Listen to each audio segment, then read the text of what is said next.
Salam kerahiman. Hari ini tanggal 21 Mei kita akan bahas dari Diary 1273. Kita mulai ya. Demi nama Bapa dan Putra dan Roh Kudus, amin. Oh Allah yang Maha Rahim, kebaikan yang tak terbatas, hari ini seluruh umat manusia berseru dari jurang kepapaannya kepada kerahiman-Mu, kepada belas kasih-Mu. Oh Allah, mereka berseru dengan suara kepapaan yang memilukan. Ya Allah yang murah hati, janganlah menolak doa kaum buangan di bumi ini. Oh Tuhan, oh kebaikan yang melampaui pengertian kami, Engkau sungguh-sungguh mengenal kepapaan kami, dan Engkau mengetahui bahwa dengan kekuatan kami sendiri, kami tidak mampu menghadap Engkau. Maka kami mohon kepadamu, limpahilah kami dengan rahmat-Mu, dan tingkatkanlah selalu kerahiman-Mu dalam diri kami, supaya kami setia melaksanakan kehendak kudus-Mu sepanjang hidup kami, dan pada saat kematian kami. Biarlah kerahiman-Mu yang maha kuasa melindungi kami dari serangan musuh-musuh keselamatan kami, sehingga kami sebagai anak-anak-Mu dengan penuh pengharapan menantikan kedatangan-Mu yang terakhir, hari yang hanya Engkau yang tahu. Kami berharap akan menikmati segala sesuatu yang dijanjikan Yesus kepada kami, meskipun kami ini penuh dengan kejahatan. Sebab Yesuslah harapan kami. Lewat hatinya yang maha rahim, ibarat lewat gerbang yang terbuka lebar, kami masuk ke dalam surga. Demi nama Bapa dan Putra dan Roh Kudus, amin. Diary 1273. Yesus berkata, "Putriku, apakah engkau mengira bahwa yang engkau tulis mengenai kerahimanku itu sudah cukup? Apa yang sudah engkau tulis itu hanyalah satu tetes air dibandingkan dengan samudra. Aku adalah sang kasih dan sang kerahiman sendiri. Tidak ada kepapaan yang dapat bertanding dengan kerahimanku. Juga tidak ada kepapaan yang akan menyerap habis kerahimanku. Sebab setiap kali diberikan, kerahimanku makin meningkat. Jiwa yang mengandalkan kerahimanku adalah jiwa yang paling beruntung, sebab aku sendiri akan menjaganya." Jiwa yang mengandalkan kerahiman Tuhan. Dikatakan oleh Yesus, jiwa itu paling beruntung sebab aku sendiri menjaganya. Dan Yesus juga katakan, setiap kali diberikan, kalau kita memberikan kerahiman, memberikan belas kasih pada orang, maka kerahiman yang ada, yang kita bisa lakukan itu meningkat. Semakin kita memberi, bukan makin habis, tapi makin meningkat. Jadi apa yang ditulis, Yesus sendiri memberikan satu konfirmasi. Jadi apa yang ditulis itu udah cukup? Belum. Ini baru satu tetes kerahiman Tuhan dibandingkan dengan samudra. Jadi ini belum ada apa-apanya. Sehingga dengan kita menggali, dengan kita membaca, dengan kita merefleksi, dibandingkan dengan kehidupan kita, dengan kehidupan yang ada, dengan pencerahan dari Tuhan, buku ini akan berbicara banyak sekali. Banyak sekali, betul-betul. Jadi semakin kita mau menggali, pasti semakin dalam kita menggali, pasti semakin banyak. Nah, untuk jiwa yang mengandalkan kerahiman, saya ingin sharing, saya ingin cerita sedikit. Ini cerita tentang seorang perempuan, namanya Maria Goretti. Waktu itu 5 Juli tahun 1902, jadi sudah 100 tahun yang lalu, 100 tahun lebih yang lalu ya. Waktu itu Maria Goretti umur 12 tahun. Nah, di situ ada orang namanya Alessandra Serenelli. Dia senang nih sama si Maria Goretti. Dan pas si Maria ini lagi di rumah sendirian, datanglah si Alessandra ini mau memperkosa Maria. Maria nggak mau. Dia bilang, lebih baik saya mati daripada kamu perkosa. Alessandra marah, ya, dan dia melampiaskan marahnya itu dengan dia menusuk si Maria ini, ditusuk. Belum mati, Maria berusaha ke pintu mau minta tolong, tapi dikejar sama si Alessandra ini dan ditusuk lagi 3 kali sebelum dia kabur. Maria masih ketolong, dia dibawa masuk ke rumah sakit, dirawat, tapi kelihatannya lukanya parah. Jadi di saat-saat terakhir, pastor itu bertanya, apakah engkau mengampuni dia? Dan Maria jawab, iya, saya mengampuni dia. Dan saya ingin ia kelak ada di surga bersama saya. Jadi kadang-kadang ada orang yang bersalah pada kita, menyusahkan kita, merugikan kita. Misalnya ditanya, kamu ampuni dia nggak? Ampuni, tapi saya nggak mau ketemu dia lagi. Ampuni, tapi dia nggak boleh bikin salah lagi. Ya. Nah, di sini Maria memberi contoh. Dia bilang sama pastornya, saya mengampuni dia dan saya berharap suatu hari dia akan ada di surga bersama-sama dengan saya. Si Alessandra ini diproses karena memang dia menganiaya sampai akhirnya meninggal. Dia dipenjara selama 30 tahun. Selama di penjara nggak ada masalah apa-apa sampai di tahun ke-8. Tahun ke-8 dia bermimpi. Dia melihat Maria Goretti yang dia tusuk itu bercahaya ada di suatu taman yang indah.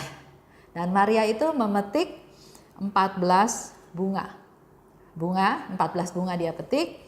Dan 14 bunga itu diberikan kepada Alessandra. Waktu Alessandra menerima bunga ini, bunga-bunga tersebut berubah menjadi cahaya yang cemerlang. Ya, cahaya yang cemerlang ini ternyata berjumlah 14, kemungkinan tusukan itu 14 kali. Dan cahaya cemerlang ini ternyata memurnikan si Alessandra ini.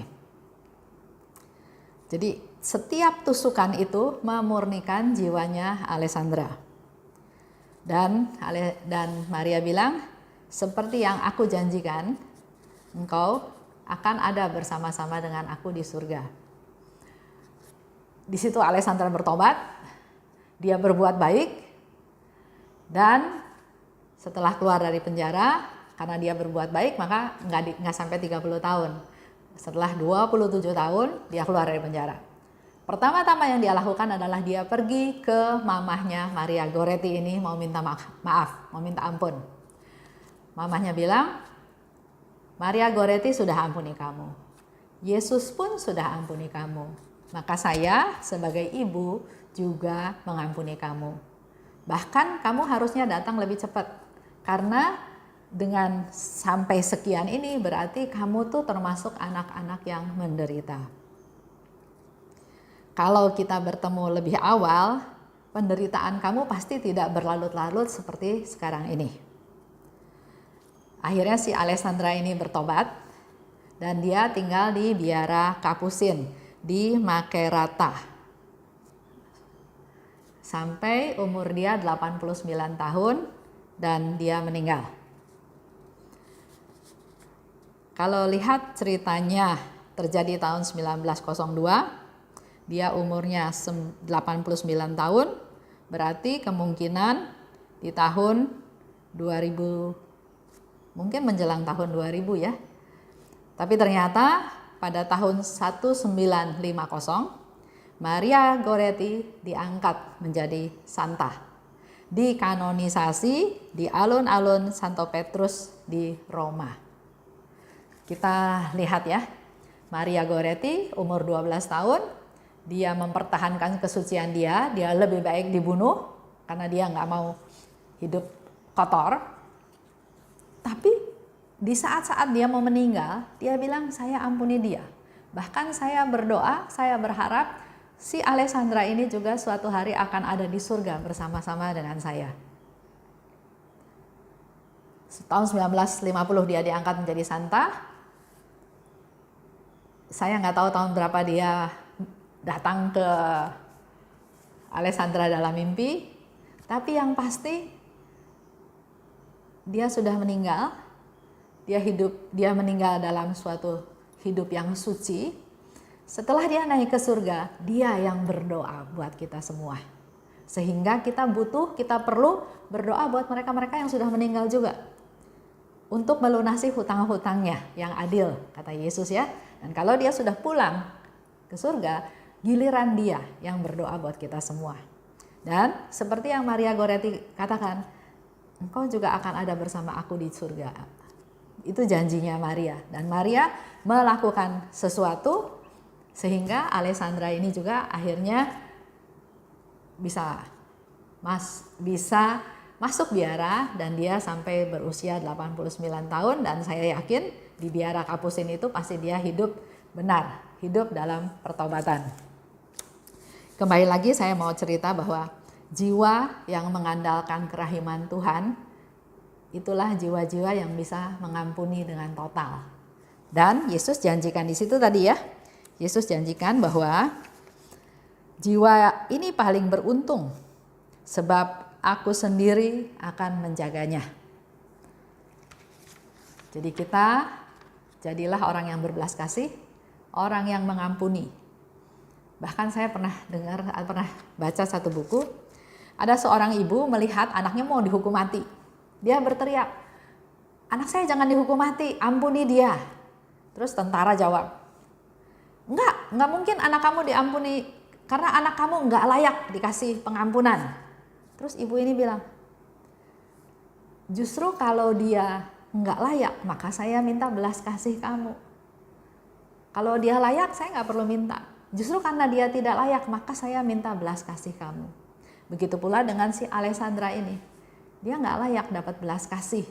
Tapi Tuhan mengajarkan kepada Maria Goretti yang baru 12 tahun untuk berbelas kasih, untuk mengampuni. Bahkan untuk menyelamatkan jiwa si Alessandra ini supaya bisa suatu hari menikmati sama-sama ada di surga. Itu menjadi tantangan kita ya. Kita masih punya waktu, masih hidup, masih banyak bertemu dengan orang-orang, apa yang kita mau lakukan? Dendam, acuh tak acuh, masa bodoh, mengasihi, mengampuni, itu semua pilihannya ada di kita. Baik, kita masuk ke doa. Demi nama Bapa dan Putra dan Roh Kudus. Amin. Terima kasih Tuhan atas Santa Maria Goretti yang Engkau berikan kepada kami. Kami mau belajar darinya ya Tuhan, agar dalam hidup ini hanya diisi dengan belas kasih-Mu. Tidak memikirkan diri sendiri, tidak memikirkan kekecewaan, kemarahan, kesakitan, tapi yang diberikan hanya satu, yaitu pengampunan. Yang bisa diberikan adalah hanya mengasihi, bukan hanya orang yang baik terhadapnya, tapi orang-orang yang menganiaya dia. Biarlah ini boleh menjadi bekal untuk hidup kami hari ini dan hari-hari yang akan datang, agar kami bisa menjadi orang-orang yang berbelas kasih, yang dipenuhi oleh kemurahan-Mu Tuhan. Karena Yesus sendiri katakan orang-orang yang mengandalkan kerahiman Tuhan adalah orang yang paling beruntung, karena Yesus sendiri yang menjaga mereka. Amin. Demi nama Bapa dan Putra dan Roh Kudus. Amin. Salam kerahiman.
sky.